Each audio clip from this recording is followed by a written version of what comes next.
Here we are back at the turn of this entire tale. We're in the middle of the sale of the second property. Again, mortgage was paid $58,000 in advance, ahead. Never a single late payment. Only a $53,000 balance. $28 million property. No accounting was ever provided to us on how payments were credited. No accounting was ever provided to us. No demand was ever provided to us. No truth in lending. No 3-day notice was ever provided to us. We signed less than an hour after signing the papers in California, called Miss Freeman in the Eau Claire branch of M&I Bank, and that's P-F-R-E-M-A-N-N, and was told, too late, too bad, you signed the loan, get lost. And we signed a cancellation. We wrote a little note canceling it, put it in the mail, and sent it basically in the same box as the signed loan papers, because when we went through what copies were ours, it was extremely thin, okay? And the stack that we had signed was extremely thick. So we knew that we were being shorted documents that we were supposed to review and hold later. Now, no notice of any kind was ever sent or forwarded to my husband, which is also a requirement of the law. He now being long gone, for those of you who want to know, yes, I'm single. He took the bait and was paid off to dump me in the dust, and they actually seized a rental property that I had paid for in full, $1 at a time with my tiny little income that was coming in, and paid it off, and they seized that and paid for his legal expenses, although he's the number 2 in the world vascular surgeon and earns $150,000 a month from his surgery job alone, not counting books that he sells to UCLA Medical Center, or travel fees, or speaking fees, or $500 a plate dinners, or any of those items. And we were traveling 27 years, 3 cities a day, for 3 operations a day. So that money's not included in the $150,000 a month. Yet he was paid to throw me under the bus, and came back to me crying several years later, complaining about how the little bimbette that he had married didn't know how to do anything and wasn't any fun in bed. I said, you know what, sweetheart? This isn't baseball. You don't get 3 strikes. And don't call me complaining, because I'm the best next to more than what 1,000 other women can do or can know how to do, and you got stuck with, some lazy, weird chick. So, he's paid out off in the background. Now, the 6 individuals that showed up for the auction of the property, who only had the first news filing filed on Saturday, 4 days earlier, 2 business days earlier, and which no service had been made to us, and no permission granted by any judicial system, which would take 6 weeks to get put on calendar, about their numerous efforts of personal service, where they didn't know where we were, even though we were in the bank at least 3 times a week, having lunch with Heather Maidment and Miss Femmer and a couple other ladies that worked in several offices. I mean, we were always there. They were our community. They were our friends, or so we thought, until they were paid and threatened, both, to throw us under the bus. So, our adopted grandma, that lived, a farm across the way from us, all of a sudden tells us, how much would you sell this for? And we said, we have to have X amount of dollars minimum. Well, so they went with that figure to the bank, and the bank said, fine, we'll cut down that figure by $75,000, and that will be your intent to purchase. We'll give you first right, first option of refusal. And so the lady got really, really excited, and she went into her bedroom, yes, bedroom, and pulled out of her mattress, I'm dead serious, her mattress, $300,000 in cash, and went running down to the bank. This is our dear sweet grandma, running to the bank to try to get the first right of refusal on our farm after the bank would seize it from us, instead of they just outright buying it from us for an extra $75,000. And this wasn't the price that they were going to pay the bank. This was only for the first right of refusal. So you know that they were going to have a serious amount of money on top, and here they could have bought it outright from us for $375,000. She goes rushing into the bank with the $300,000. Guess who's waiting for her? An IRS officer that the bank had called to teach them a lesson. And the officer counts out the money, takes $100,000 and says, "Bye. We're filing a notice on you for having so much cash that you obviously didn't report from something. Until you can explain where this money came from, we're going to take our cut now." And he walked out with $100,000, and the bank went boop to the lady. And she called me screaming and yelling and complaining that the bank had tried to teach her a lesson for them demanding to be the first right of refusal person who would win it at auction or sell it on the side to them, have a secret deal going on. The other person that was at this auction, which was canceled, was a gentleman by the name of Steve Hilgert. Now, we rented a field to him, one field to him on the North Farm. But he was paid to divulge to us untrue information to try to handicap us. And he was also told to report to the IRS that we had been paid $9,446 per month for the rental of a property, of which that was the 12-month payment, not 1 month payment. So he reports this to the IRS and says, "Oh my God, she didn't claim this, so we need to grab her and then jail her or something." Well, I had just come out of a couple of years of not being able to function or speak or even sit up. Remember, I'm immobilized on a concrete floor. So a month prior to this, I had gone to the IRS and said, "I'm just now getting up and around, and I don't know anything because I didn't make anything, but I still want to file anyway so that I'm on the books that I'm, trying, and this is what I'm doing."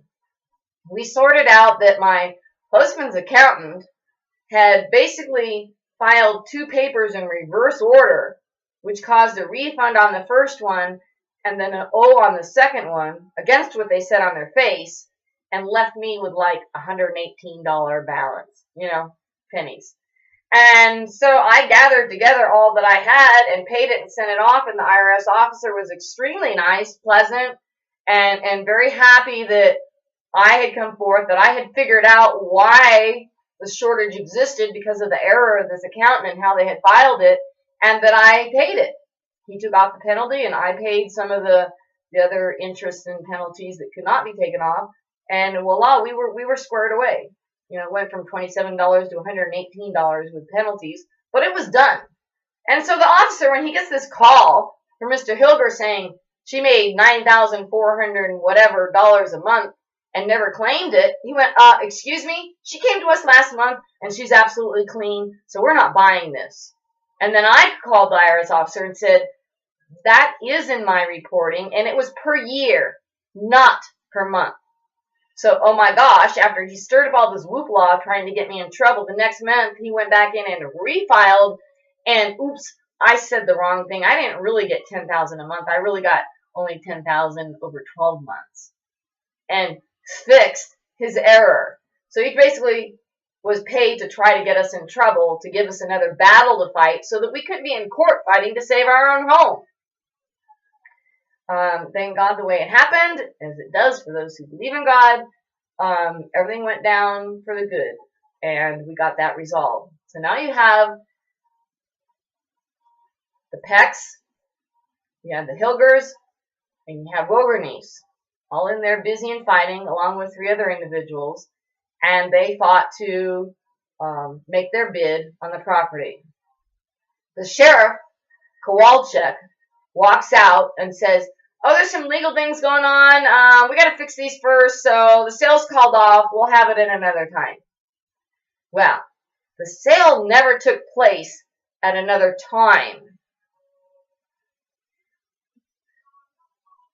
Several months after that, it was declared that there was only one person there that day. And the bank bid on it themselves because nobody showed up. Nobody bid on that property, even though 6 people were waiting with cash in their pockets of, $1 million in cash apiece to bid on several properties they thought they would get for $300,000 or $500,000. So the sale, which happened the same way on 11 of the 12 properties, was said that nobody bid on it, and so the bank bid on it themselves for the $53,000 balance, and everybody else go home.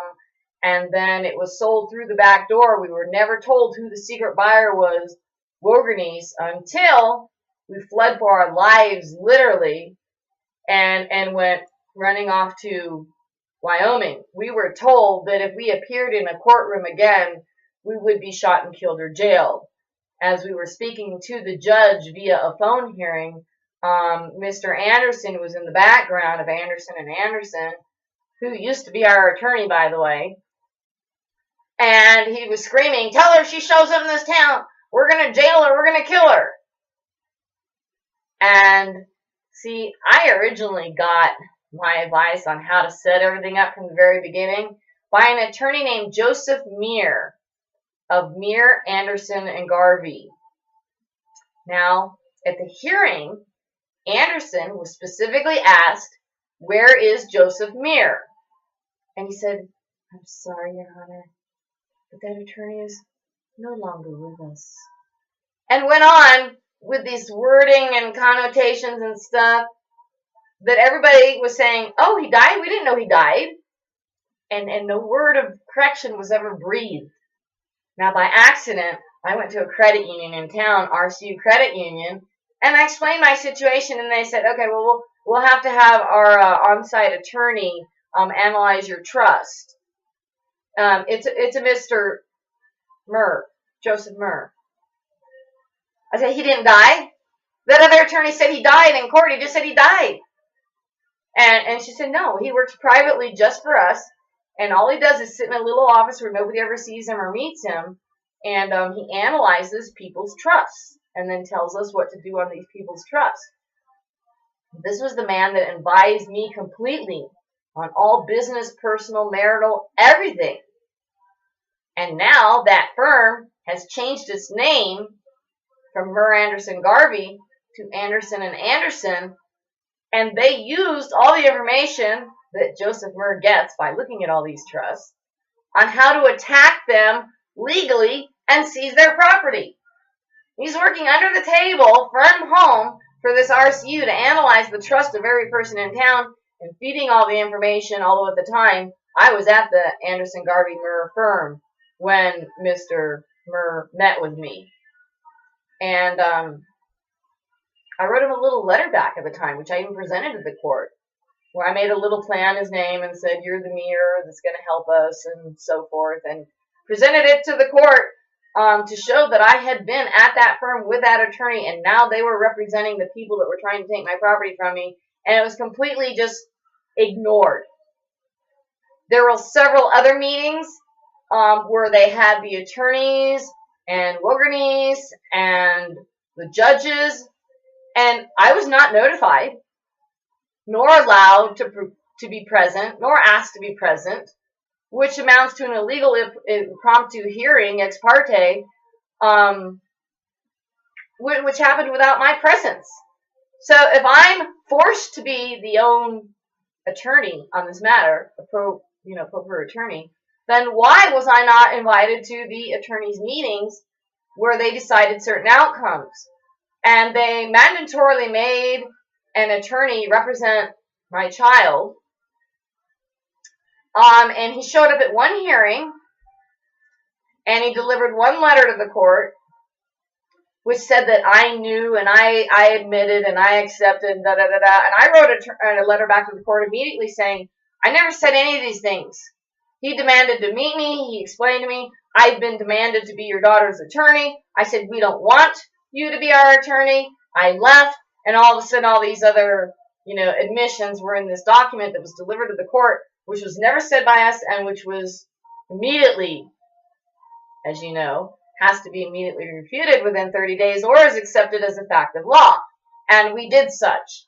And the only other meet that we had with him was in the courtroom, and I'm in the middle of questioning a gentleman. Can you read what's on the back of this document?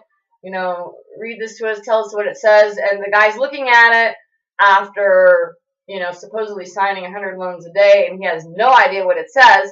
And the attorney that's supposed to be representing her interrupts the questioning when I was about to prove his perjury and says, oh, she's just trying to show blah, blah, blah. Interrupted my questioning, ruined my move for a perjury against this man, and spoke against the best interest of his client / my daughter. And for that one letter and that 1 hour, which she, worked in the building about 10 feet away from the court building, he demanded a payment of $5,000 to be attached onto me. Now, those monies were paid when all of my belongings, my underwear that was sold after break-in after break-in after break-in, every 2 weeks for 2 years and more, was stolen, was sold, along with my daughter's 5th grade art projects, high heels and underpants, another break-in. They just did ridiculous things to demoralize us, to make us be too embarrassed to try to go to the police, to try to destroy us emotionally and mentally so that we would never show up in court. They did everything that their bean counters told them to do that would weaken us, me being a female. Again, it was all directed against being a woman, so that I would collapse under the pressure, cry, and go off my way and never take it to court. We got it to the Supreme Court, and our case was picked to be reviewed. And nothing kept happening on it. And 8 weeks later, after we were notified that it was picked for judicial review, it was turned back unpicked for judicial review, along with several, comments from different of the judges saying that they didn't want to be a part of any of this, don't ever include me on this again, blah, blah, blah, and those cases were referred back. So we went to the Supreme Court, and they said, you're right, there should have been more done on this, so we're going to remand this back to the lower court in Chippewa Falls, Wisconsin. And we'll go on to our next video to tell you what has happened since it got remanded back to the Chippewa Falls Court. Again, this is Ellie Blair White, coming to you from buffalostudy@yahoo.com, or please help support us. They literally have stolen all of my clothes, as you can see, at paypal.me/buffalostudy@yahoo.com. Thank you so much, and stay tuned for our next video, please.